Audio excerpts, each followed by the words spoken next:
Yo, yo, yo!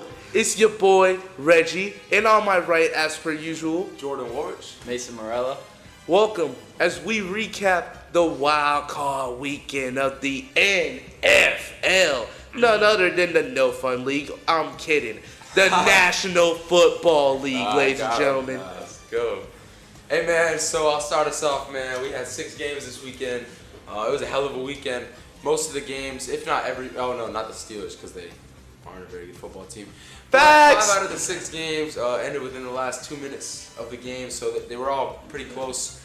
And start us off, Reggie or Mason. Start us off, Rams, Panthers. We're gonna get right into it. I'm gonna let my boy Mason kind of, generalize the game a little bit here and then. I could kind of enhance on it. So go ahead. So overall, this game, it was pretty close all game, going back and forth. Rams started off with the lead. Matthew Stafford, 2 for 24 with 304 passing yards and 3 touchdowns, 1 interception. Overall, I felt like he played pretty solid, although his passing rate wasn't too high this game. Puka had 10 catches with 111 yards and 2 total touchdowns. Their offense was doing pretty good this game. And then the defenses, there wasn't too much defense in this game because 34-31. The Panthers, on the other hand, Bryce Young, 21 for 40, 264 yards, 2 total touchdowns.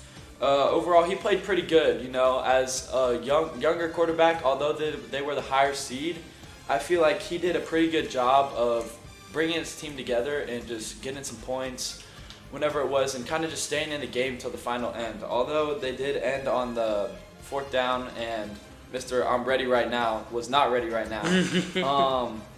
But yeah, Reg, what you got? About Rams Carolina, I'll tell you what I got about Rams Carolina. That boy Matthew Stafford, the MVP, most valuable player in the NFL. You can't tell me any different. Him and Puka Nacua were locked in. That Kobe Parkinson touchdown was absolutely insane. I think a lot of Rams fans are excited to see that offense when they travel to Chicago. And we're speaking about Chicago, let's talk about Chicago Packers. Mason, I know you're a fan. My heart breaks for you, low-key. Even though I had the Bears winning, I low-key gave up after that third quarter because I thought the Packers were gonna seal it. But the Packers started off hot. They got a stop, held them to a field goal. And then the Bears, they just sold. Their defense was selling the entire first half. Ben Johnson making dumb decisions, going for it in his own half of the field when most coaches would simply just punt the football. And the Packers capitalized off those mistakes early. But in the second half, you started to see a transition in where the Packers started to become more conservative, while the Bears, they were still trying to be aggressive because they were the ones behind. And so that's how you see the switch from that 21-3 score at halftime to a final score of, 31, what was it? 31-27. Yeah, 31-27. I mean, yeah, I also predicted the Bears would win this game, but the Packers came out strong. They looked like the better team most of the game. But in the end of the day, they were up about 20, and then the Bears outscored the Packers 25-6 in the 4th quarter. Just an absolute heartbreaker for these Packers. They dominated early, but the Bears surged in the final frame. And, this Bears run game has been dominated all year. They've been pretty good on defense. They just didn't show that for 3 quarters, and I really don't think they're going to go much further. But nonetheless, this was still a great rivalry game at Soldier Field in one of the league's longest running rivalries. So let's get into the big one. Obviously, Buffalo Bills came into Jacksonville at Everbank Field. Packed house in Jacksonville. One of the most anticipated games for the Jags in a while. Whole lot of bandwagons. And Bills fans travel well, but Jacksonville fans really showed up. I'll give you a couple key stats, and then I'll give it to Mason for the rest of this game. Josh Allen, 28 for 35 with 275 passing yards and 33 rushing yards, was 2 rushing touchdowns, one of them being an 11-yard tush push in the 4th quarter. Well, it was, and then they called it back, and it was just a 1-yard tush push there. Yeah. And then Cole Bishop, obviously with the late interception to ice the game. Trevor Lawrence gets picked off the tip. Trevor Lawrence had, 2 picks, but he really should have had 4. I mean, Trevor Lawrence just did not play well. Yeah, the ball was in the air for a while. I mean, I wouldn't blame him for the loss. There was a lot of things going on defense for the Jaguars that just didn't go their way against a Bills roster that I didn't even consider to have good receivers. But that Brandon Cook signing it looks like it's cooking up right now, if you ask me. Yeah, I mean, the Bills receivers, Shakir had 12 catches for 82 yards. Brandon Cooks had a ton of long catches. And it was just a really crazy game. Mason, what do you think about the Jags going into next year? Give us like a 30-second opinion. I think Jags next year, I mean, we're looking good. We have a lot of injured players right now. Once we get those players back, I think we're looking like a good squad. We had an 8-game win streak. Although we lost the wild card game, I still feel confident in our ability next year. We're probably going to have a pretty high draft pick, but I think our team's already good enough. We don't need too many draft picks. But overall, I think the Jags had a great performance, great season. Although I wish they would have won. Although the refs may have cheated just a little bit. I think the Jags had a good season, and I think the Bills are going to get beat next round. So I will say I think Liam Cohen is one of the best young head coaches in the NFL And he after may win just Coach 1 of the year. Year. He might Ben win. Johnson. I would give it to him. Only because he's had more success with a team that has had less. So the next game, Eagles-Niners. I'm not going to lie. I was smoking that Eagles pack because I had them 49ers winning. But I will say, the 49ers came out swinging.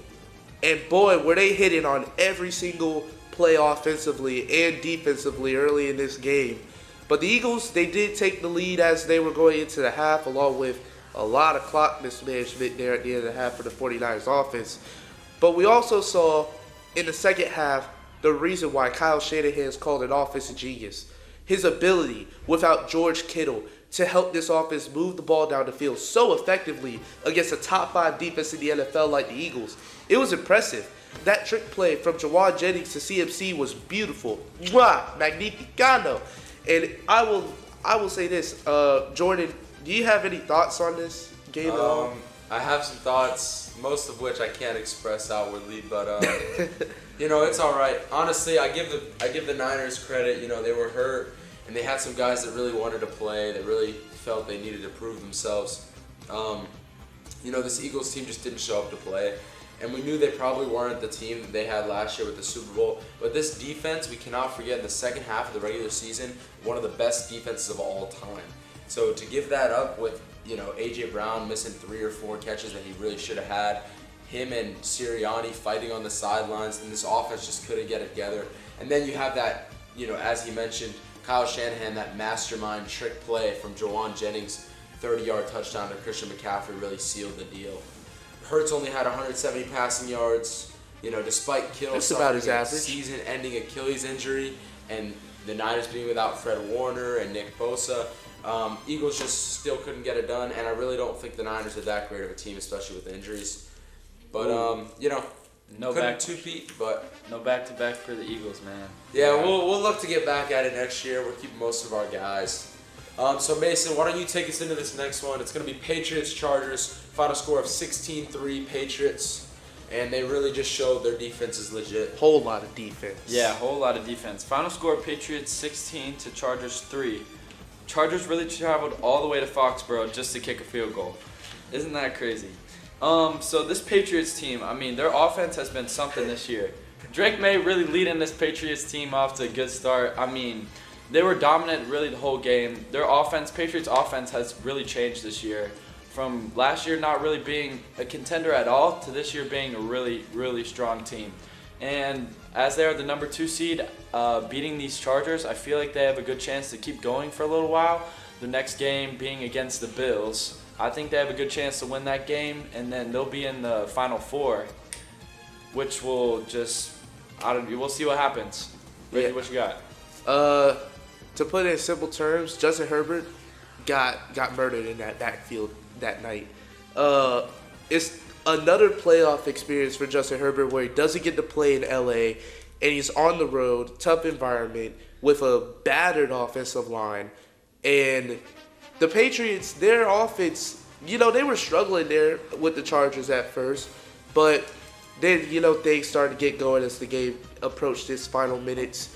But to say nonetheless, it's another womp-womp experience for Justin Herbert, but not as womp-womp as this last game. The last one, one that was hurting me for the entire night. Say it, Reggie. It was the Houston Texans no. defense. What was the score, Reg? What was the score? Let me get to it. It was the Houston Texans defense absolutely clobbering the Steelers offense in a 30-6 victory. 23 points scored unanswered in the fourth quarter. This game can be simply put to, this is what happens when you invest in a young, talented group on the defense side of football. Because the Steelers, it's not like their defense wasn't doing anything similar. They forced C.J. Stroud to 3 turnovers, 2 of them fumbles, 1 interception, all meaningful in this ball game. But what hurt them the most was they had a 42-year-old at quarterback that can't move in the pocket anymore, and our offensive line got clobbered by Danielle Hunter and Will Anderson. Sheldon Rankins, big behind, was out there running into the end zone, and he was free. There's no one chasing him down. He was free. Yeah, So, I mean, go ahead. So it also sucks when you don't pass the ball to DK Metcalf, you don't run the ball with Jalen Warren, you don't pass the fire move. It's what kept the Steelers offense from really trying to function correctly. So that's why Houston was able to dominate this game both defensively and really just run the ball down our throats at the end of the game. Yeah, I mean, this Texans defense scored a fumble return touchdown and a pick six. Right, Stroud, despite throwing 3 turnovers, which led to nothing for the Steelers at all, he still had 250 passing yards. He threw a touchdown to Christian Kirk, who had 150 receiving yards, and the Steelers had 175 total yards on offense. They continue to struggle to have a consistent running back, and Aaron Rodgers just really can't be the guy at this time in his career. And I think he may retire. And with some breaking news that we just found out, Mike Tomlin is officially going to be let off as the Steelers head coach. Not let off, he's stepping down. Which some of us kind of expected. We didn't know if he would get fired, but he will step down after, 19 or 20 years? It was 19 seasons with the Steelers. So he is a Super Bowl champion. He's led them to 2 Super Bowl appearances. I think this stepping down is more so pressure from the fan base, because the fan base for the past couple of years have been hard on him because they haven't won a playoff game in, 10 years now? Reggie, you are the fan base. Yeah, I am a Steelers fan, but I'm not one of those people that was judging him off of that, because in those playoff losses, we've had injuries. We've had terrible quarterback play. We've had defense playing absolute garbage. It's a lot of times where it's the player's fault rather than the actual coach. And I think this is one of those scenarios. NFL teams are looking at this and they're calling that man's phone right now. I think he can fill in a good spot for whoever needs him. And we'll see next season if it was really a mistake to really let him go and really bash him. But if this team wants to go in the right direction, they got to draft a QB this year. So that's how I see it. Yeah, now to wrap it up for a wild card weekend wrap up. Woo, woo, woo! And we appreciate you guys for listening. As always, subscribe so you do not miss wherever you listen to your podcast. And we will see you next week.